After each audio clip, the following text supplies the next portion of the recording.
Alrighty, so I figured we'd say a few words, and then perhaps Rick would favor us with a brief nature hike, and then the deal is I've given a nature hike already today, 2 hours at Cole Park. Oh, that's true. Leading the ducklings. So, Jeff, if I lag a little bit, you can point out the mayapple. Feel free. Fair enough. I'm happy to be here. It'll be a collaborative effort. Well, in addition to numerous species of birds, rare and sensitive plants, and thousands of gallons of storm water, the Apalachin Marsh is filled with memories. These might include finding exciting rare birds, building friendships, and personal edification through service. When I walk these trails, I remember teaching my 2-year-old son how to recognize black cherry trees. Or as he said, back cherry. Back cherry. What's this one, Larkin? Today, we remember the spirit, determination, and extraordinary efforts of Harriet Marsi to spare this ecological oasis from outright destruction during the construction of Route 17. This special place is a lasting reminder that even a single voice can be amplified through canny and passionate efforts to effect change. I'm sure Harriet made excellent memories here. Harriet's son Rick is with us here this afternoon. After saying a few words about his mom, Rick will lead us through a short walk in the marsh. Then everyone is invited to reconvene at the Waterman Center to screen video footage of Harriet herself describing the Marsh campaign in her own words. The Waterman Center is honored to call this one of our preserves. We're thankful to the state of New York for making the right call in the first place, but also for allowing us to maintain our trails here. I'd also like to recognize the volunteers and board members, visitors and collaborators, now and in the past, who spent their time taking care of the trails and making the magic happen. Most of all, I thank Harriet.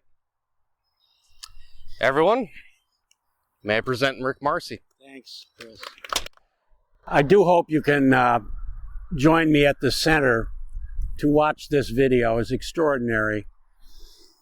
The 50th anniversary of Route 17 took place about 15 years ago, 20 years ago.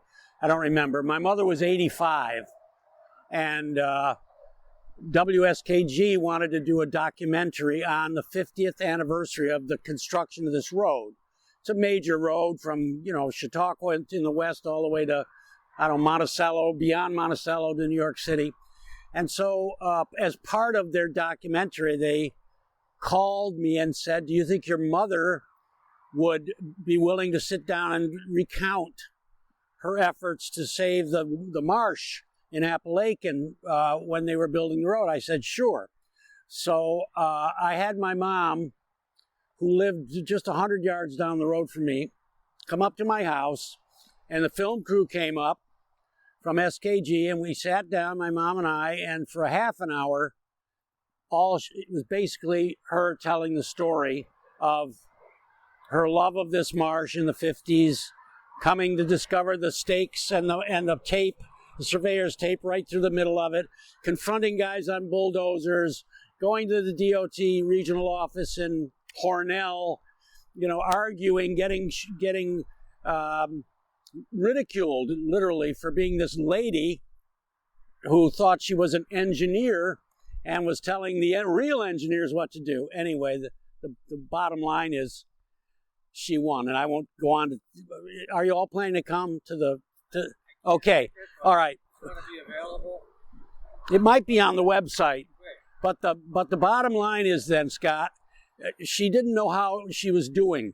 They gave her no indication that her efforts were bearing fruit until one day she came here and she saw a bulldozer up on the railroad tracks on the other side of the road, and she literally went up to the giant machine, and the guy didn't turn it off, but he came down, and she said, well, what's happening? He said, well, we're going to build the road on the railroad bed and not in the wetland. And she went, oh my God, thank goodness. And he goes, well, you know, lady, you never build a road through a wetland. That was a crowning glory. But anyway,